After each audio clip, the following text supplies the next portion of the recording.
Steph, appreciate that. All guests on the 95.7 The Game appear courtesy of the River Islands guest line. Isn't it time for you to discover the islands? River Islands in Lathrop. Let's welcome in Ben Golliver of the Washington Post. He is in Vegas covering the U.S. Olympic team. Ben, thank you so much for joining us. Really appreciate it. Oh, my pleasure. How's it going? Good. I mean, I'm just going to start with an easy one because a lot of people up here in the Bay are a little bit worried about their 36-year-old superstar. How has Steph Curry looked so far to your eye? Well, one thing we always get out of these USA basketball camps are the stories about the guys who are setting the tone, kind of working the hardest, letting all the younger guys know how they need to commit to the sport. And almost after every single training camp practice this week, Steph's been going through that crazy shooting routine he has, going for a half an hour, just swish, swish, swish. You got all these onlookers just, jaws on the floor, getting a chance to see what you guys see up there in the Bay Area all the time. So he looks pretty good to me. I mean, certainly he's doing better than Kevin Durant, who had the calf strain right off the top, and Kawhi Leonard, who had to, withdraw from the team today because of his ongoing knee issues. So I think he's going to be one of the faces of this group. Him, LeBron, and KD clearly are the core trio that they built this whole team around. I think he's going to get a lot of touches, a lot of shots. There's been some talk about using him in a little bit more of a catch-and-shoot role because they got that shorter three-point line overseas, and he's just going to be able to snipe with the ball in LeBron's hands. So I think we're in for a show starting tonight, USA versus Canada in their first showcase, and then it's going to be off to the races in Paris. Ben, let me ask you a question because I'm in denial about Steph and this Warrior team coming off a season that didn't, result in the playoffs. And I was all in on Paul George or anybody that could help Steph. They didn't get Paul George. When you look at him now, Ben, how big of a difference do you think it is had they got Paul George? Which you said, you know what? I think they're a top 5 team in the West as opposed to what they are now without making that deal. Look, I think anybody who avoided paying Paul George $200+ million is a winner, just flat out. I think when you're at that stage of his career, you look at the level of playoff success that he's had, especially over these last 3 years, there just really hasn't been any of it to speak of. And I don't think you want that third contract clogging up your books. It was obviously emotionally very difficult for everybody involved to lose Klay Thompson. You could see it on Steve Kerr's face.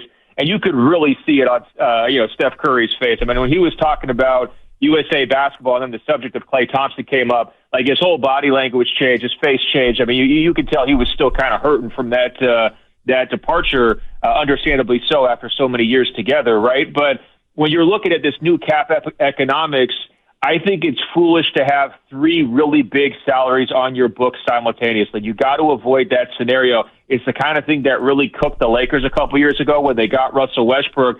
And I think even though it was emotionally difficult to move on from Klay Thompson, I think it's going to make more sense here over the next couple of seasons as you try to retool or as you try to chase another guy like a Lauri Markkanen or whoever it might be, to have a little bit more flexibility. I just think that's the way the league is trending. You can't have the big 3 salaries. And I think for Golden State and for Steph Curry himself, even though it's tough here in the short term, and I really don't see this being a team that's like a top 4 team in the Western Conference next year at all, I think it's going to wind up making better use of his last couple of years here by being able to have that flexibility and chase somebody else big.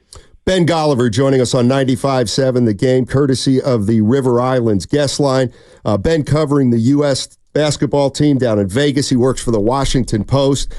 How big of a favorite are the United States, is the United States in this Olympics, and where is their biggest competition going to come from, do you think?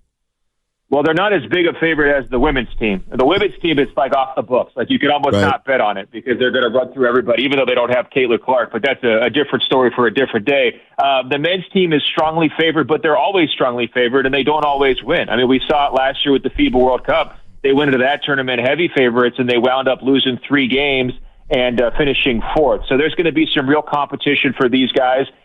First, you're going to circle Serbia. I mean, that was a team that made the final of the World Cup last year without Nikola Jokic. We're expecting him to play, although, he's been a little bit coy about what his participation is going to be like. Obviously, you got the best player in the world, an incredible system, a group of guys that play together and are very unselfish and very physical. That's just going to be a tough team for anybody, right?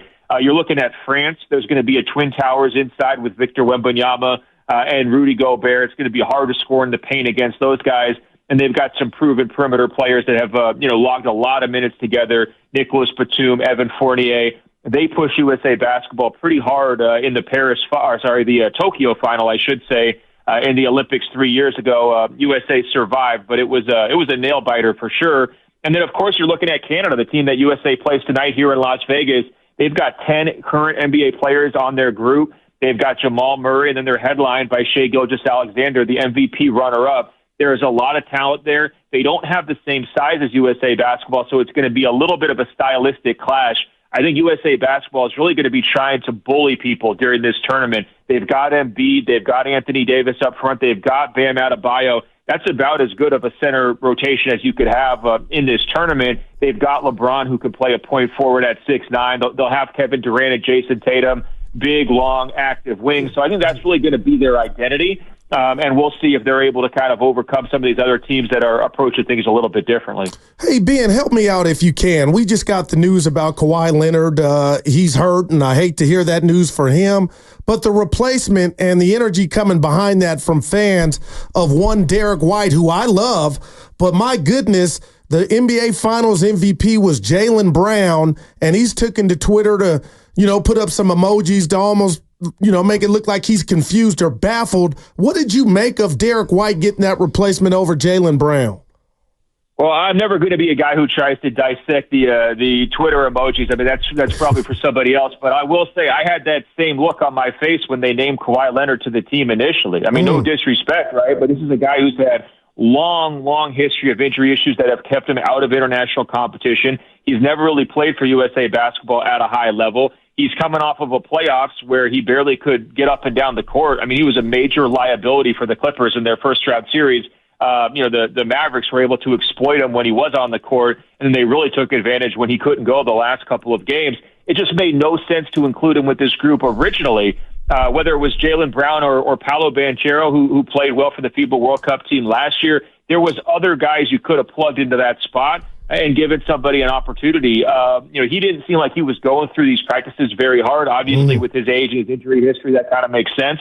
Of course, we're not able to see everything during these scrimmages, so maybe he was doing stuff before we got in there. But I can't say I was surprised he withdrew. Now, USA Basketball did have these backup plans in place. They had talked about that, but I feel bad for Jaylen Brown. If he did want to play, he certainly deserved it, and I would have taken him originally over a Kawhi Leonard just based on his age and based on the versatility of his game. He's able to step back and be a little bit more of a role player, be a two-way wing, and that's what you need with so many stars on this group.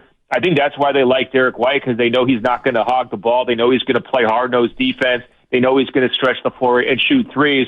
I get why they would want him, but I personally would have wanted one more wing out there, and I think Jaylen Brown, if he wanted to be on this team, he should have been on this team. Ben Golliver of the Washington Post joining us on 95.7 The Game, courtesy of the River Islands guest line. I understand you don't cover Canada's Olympic team, but I'm wondering, have you, and I apologize if I'm putting you on the spot, anything, or have you heard anything about the Andrew Wiggins situation and why he's not on Team Canada? Does it have, there was a report by Doug Smith in Toronto that the Warriors maybe were withholding him from playing. Have you heard anything down in Vegas about that?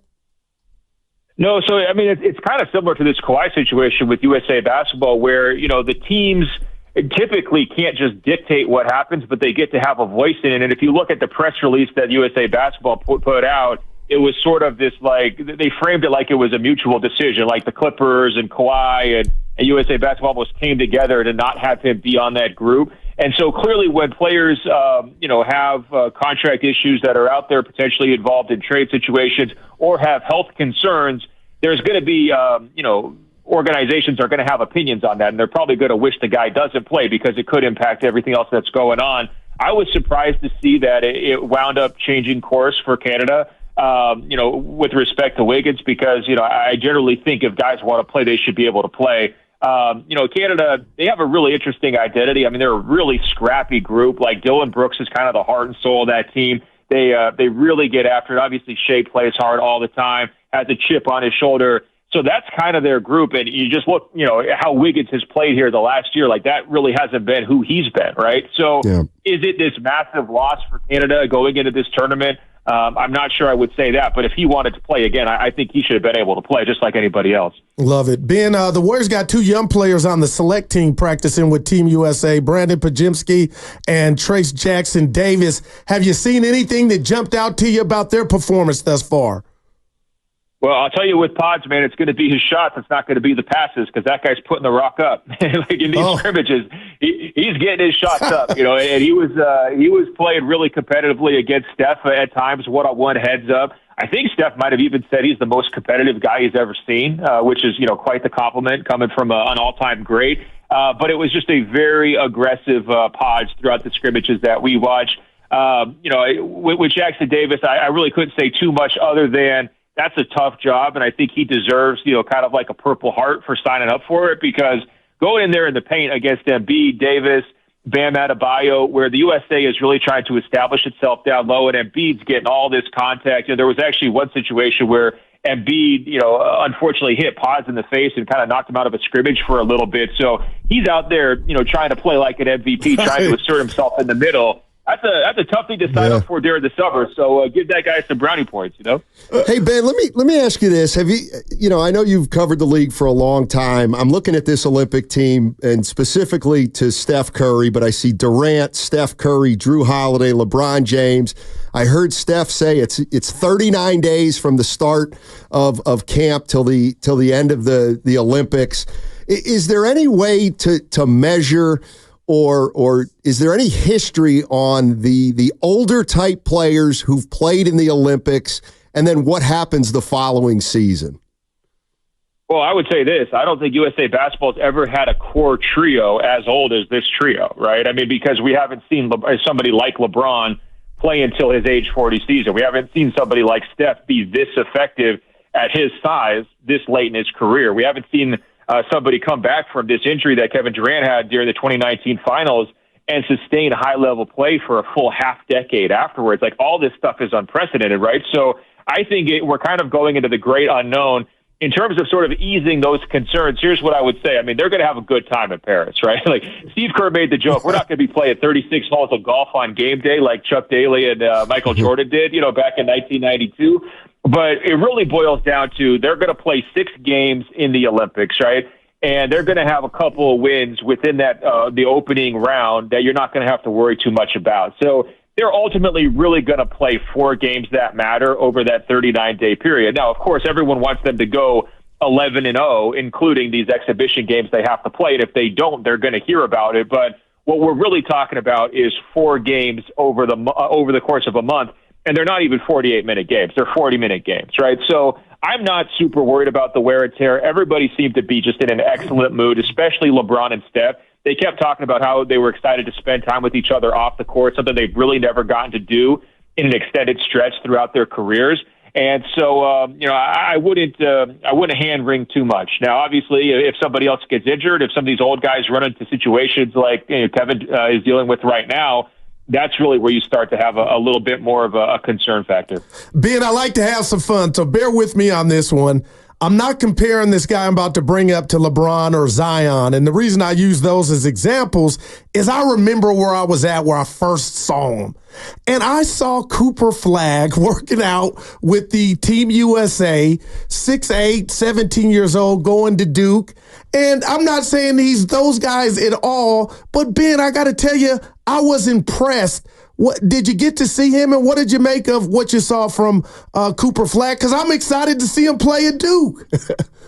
Oh, as well you should be. I mean, I think you guys know I'm not a hyperbole guy. Hopefully you get that sense. I think he's the best American high school prospect since Kevin Durant, period. And you look at it, KD was a better scorer at that age, but I think Cooper is a more well-rounded, more polished player. He just has no weaknesses. I got a chance to spend a little bit of time with him back in April, and he was just phenomenal against guys his age. And the question to me was, okay, well, you put him, in the ACC, because he's not this like naturally born alpha scorer, is he going to wind up getting lost in the shuffle a little bit? And we saw during that practice that you're talking about, those scrimmages against the Dream Team, this current USA basketball team. I mean, he wasn't getting lost at all. He was taking over that scrimmage. I think he had 11 points in about 4 minutes. He had a three-pointer, sidestep three-pointer right in Anthony Davis's face. He's finishing in traffic over Bam Adebayo. But the most impressive part about him is this guy can guard 1 to 4. He gets isolated on Steph Curry on the perimeter. How many NBA guys do you see that their feet start getting happy, right? They start dancing. They start getting nervous because Steph's going to put them in the blender. Cooper trusts his feet. He's super quick. He's got great instincts.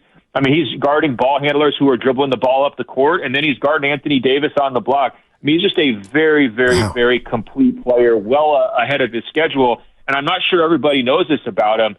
He's supposed to be going into his high school senior year. He reclassified last year, skipped a grade so he could get to Duke faster. That's why he's 17 years old, and that's why he's going to be draft eligible next June. So this guy has been on the fast track to the NBA at every turn. He led a high school team last year to an undefeated season, a national championship down there with Montverde Academy. He's the real deal. Everybody was singing his praises. Evan Durant was saying he plays like a vet already, and he's 17. So I was kind of telling people this is going to be like one of those fishing stories, you know, being in the gym, watching him go against USA basketball. Right. If he turns into the kind of player that we're expecting, which is, you know, number 1 pick, perennial all-star, maybe a Hall of Famer one day, everyone's going to say, oh, I remember seeing Cooper Flagg put up 40 on LeBron with the Team USA. And it was 130 degrees in Las Vegas. Like, it's going to get one of those, like, myth-type making situations because that's how good he was the other day. And, it was unanimous. I mean, people were saying he's the best guy on the select team, and he's 4, 5, 6 years younger than a lot of his teammates. Wow. Yeah, I wonder if he'll play more than 7 games at Duke, which I think is what Kyrie played the 1 year he was there, right? Something like that. Ben, I was like, I hope he doesn't get mad I'm asking about this kid, but good God, I'm glad I did. He is the real deal, it sounds like. Man. No, Edge, he's a gamer. Trust me. He's going to play every minute. He's going to play every minute hard. He's not trying to shut anything down. If they had said, hey, do you want to come over to Paris and take Kawhi's place, he would have been on the first thing smoking, man. Like, this kid really, really wants to win. And when I was up there in Portland, he was doing this high school tournament, and you had Danny Ainge, you had Brad Stevens, you had Masai Ujiri all sitting there on these rock-hard high school bleachers, watching this kid play for like 2 hours. You could just kind of see the drool, the saliva. They're like, oh, my God, this guy's got it, Hey, Ben, thank you so much for joining us. Really great stuff. Really appreciate it. Have fun in Vegas.